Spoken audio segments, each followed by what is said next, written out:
Um, by the way, if you can hear anything in the background, I do apologize. I don't have a studio. I do this from home. My daughter's home this morning and she's playing her oldies but goodies jams in her room, and I'm not going to tell her to turn it down right now. So anyways, yes, I'm going to keep it brief. I've been trying to really shorten up these topics. Today is going to be a little bit more random than normal or usual. I am going to briefly discuss, in just a minute, some important information, bringing awareness to, I guess, a topic in particular regarding Parkinson's. And so what that is, regarding Parkinson's and African Americans or minorities, there seems to be a disparity. I'm going to jump right in when it comes to access to healthcare. Obviously this is something that most people do know now, but the testing and the diagnosis for Parkinson's is generally more, I guess, apt to happen for anyone with European descent. It's less in African Americans, and if I'm not mistaken, even more less in Hispanics. And even outside of that, it's less with women as well. So for me, someone like myself, it's like I have a double whammy. Late diagnosis, which I didn't have, because of the disparity in healthcare access, which I was on Medicaid when I was diagnosed, and that's a whole long story. It was a struggle just to get a diagnosis, and as a woman, we typically associate, or we hear about more people who are diagnosed with PD as being older white men, old white men. I mean, just to put it blunt. But as you can see, Parkinson's does not discriminate. So I do know that more and more doctors, scientists are trying to recognize and do more studies and research on, for instance, like the biological differences between minorities and those with European descent, the genetic disease differences, and again, the whole disparity between or with healthcare access. So I just kind of wanted to just briefly touch on that is an issue that is being addressed, by the way. And I look forward to, actually being a part of any study that might come about. This is a weird thing to say, but meeting other young minorities, in particular African American women who have been diagnosed with PD. That'd be kind of interesting just to hear their stories as well. And one day I will share my story as far as how long it took, what I actually did go through before I was able to get a diagnosis. Okay, random. I've been titling this series of recent Parkinson's, pain, fatigue, and then adding another concept to it. But today, Parkinson's, pain, fatigue, and painting, and writing, and extracurricular activities, anything of the sort. I don't want to spend too much negativity on this, though, because what I'm finding is that the more that anybody with some type of debilitating disease or disability, whatever you want to call it, anytime anyone of that nature goes through something, it changes your life. Obviously, it changes the lives of those around you, but it changes your life. And as I had mentioned previously, one of the things that I enjoyed doing the most was writing. So I'm also gonna just kind of showcase a little bit too, because I can. Why not? This is my segment. I can do what I want, right? But writing. I love to write. I love to write. Um, and as I mentioned, the song that you will hear, as this particular episode got started, that's one of my songs that I wrote. But yeah, I'm not lying. I did write 3 books. I can say that before I die that I have accomplished a goal, and one of my goals were to be a published author. I started off with this one, Children, the Reverend's Child. This is in 2008, and I wrote this. The cover is a picture of my brothers and I. My brother on the left is my oldest brother, Dirk Baker, and he is the one that took his life several years ago, back in 1991. And so a lot of this story, it's a memoir, and a lot of it does talk about, his journey as well, and I guess our journey as a family. I revised it later on, and I titled it Children of the Reverend. And that is actually one of the paintings that I painted for the cover of this book. The first book is no longer being marketed or sold or advertised anywhere, but the Children of the Reverend you can find on Amazon if you are interested. And then this one, I took the cover off because it was a painting that I did also, and I don't like it. So, but this one it's a short story. It is based on actual happenings during my second year of college at Cal Baptist University in Riverside, California. It's called The Color of Amber. It's a pretty interesting story. And like I said, it's based on true events, but I did embellish a little bit just to make it a novel.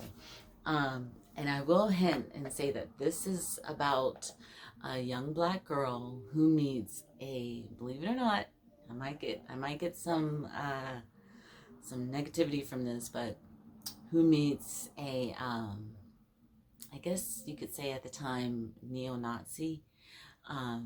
True story. And they become like best friends. So, Color of Amber. If anybody wants to read it or anything like that, just, message me. I'll see if I can't get a copy to you. Okay, so I love to decorate. I love to do things with my hands. I've never been fully confident in my creativity skills outside of writing. Writing, I'm very confident about. That took a little bit of time too. But I remember going into Ross one day, this is years ago, and I wanted to decorate. I had recently been separated from my first husband, and I wanted to decorate my new apartment, my new place, but I didn't have a lot of money. But so I figured I'd go to Ross and try to buy some portraits and paintings. And so I was looking at the paintings, and I'm like, I'm not going to pay money for this. I could do that. I mean, have you guys ever really seen paintings, like, you're just like, I can do that. That's nothing. There's streaks, there's lines, there's shapes, there's forms. And I was like, okay, I'm going to paint my own pictures. I'm not going to pay money for this. And so I did. And so I am going to show you the first paintings that I did. But that turned into a very therapeutic experience and a hobby that I just came to really thoroughly enjoy. I mean, it was just so peaceful. It was awesome. I had an easel. I started collecting brushes and acrylic paints and canvases, and it was just fun to kind of like experiment with my mind. Like, what can I produce or what can I do? And so the first one, well, not the first one of the first paintings is this one. So I don't know how to draw at all. And it kind of bothers me, but what I decided was that let me just do like faceless individuals. That way I don't have to worry about trying to, make a accurate shape of a nose or an eye or lips, mouth, whatever. That one I call The Journey, and it's basically about, as you can see, it's a family, and the man in some area of Africa is leading his wife, who is carrying a baby on her back and a baby in front and a little toddler behind, trailing behind, and he's just leading them, to the light, to a better place, or a better space, or a new life. That's what it's called, the journey. I don't know why that had come about in my mind to do that, but I did. And then so one of the next ones that I did was, I don't have a title for this, and it's not really, it's just like flowers in a vase. And I mean, honestly, like I said, I can't draw, so, but I love colors and experimenting with them. So I did that. Cheesy, I know, guys. I'm not saying that I'm a painter, okay? I'm so not an artist in that way. But again, like I said, it's therapeutic.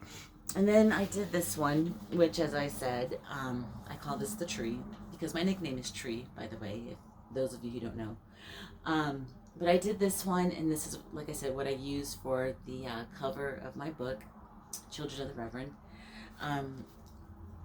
Again, it's just a thing of color. So I haven't picked up a paintbrush in years. And I went to paint again. I wanted to see if I could do it. Don't laugh. And I can't believe I'm even going to share this with you. But I bought a whole pack of canvases, and I busted out my paints and my paintbrushes. And this was the only thing that I could come up with. My hands were not working. I call this my Parkinsons paint, or paint with Parkinsons. Oh my gosh. I kind of like it though. I don't know what it is. I thought I was making like a brush, weeds or something, and it was nighttime, and I really don't know, but I'm keeping it because it is the very first painting I have accomplished or completed since having Parkinson's, being diagnosed with Parkinson's. So I thought I'd share that with you just to do something a little different, I guess. But my encouragement, and I'm about to end this, my encouragement to anyone suffering from something that is debilitating, that is neurodegenerative, that is a chronic illness, that is a disability, anything, even mental health, anyone who's suffering and feeling like, man, I can't do what I used to do. Not even just that feeling, it's a fact. You probably can't do what you used to do the same way you used to do it. See the difference? To be honest, I always take my thoughts to extreme levels. And I thought about, people who used to paint, or people who start painting with their feet, or people who paint with their mouth. And I'm like, my goodness, come on, Teresa.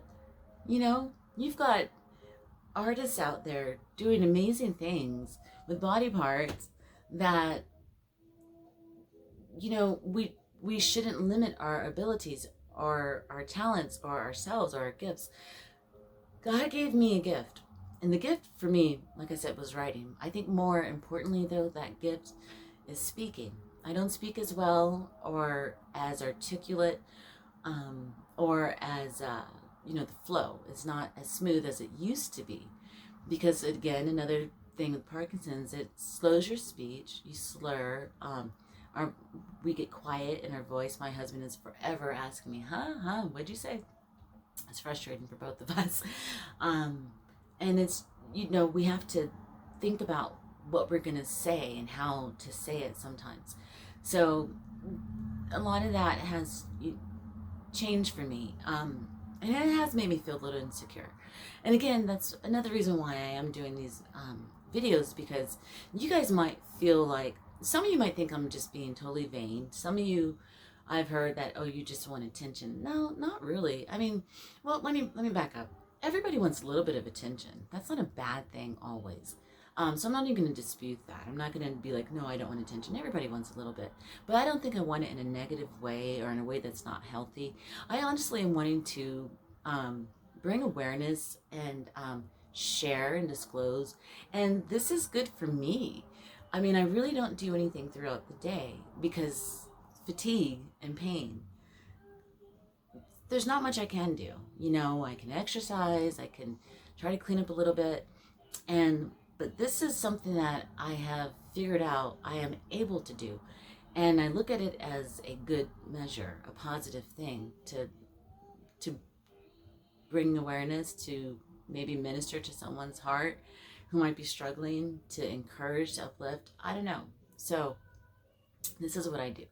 But I want to encourage you not to fall in despair. It is easy. Like I said, I've been there, done that. Not to give up on your dreams or your hopes. If you can't do what you used to do, find something else to do. I don't know. I'm trying. I'm just, I don't know. So anyways, I hope you guys were a little bit interested. But I do have a goal to produce one of these videos once a day.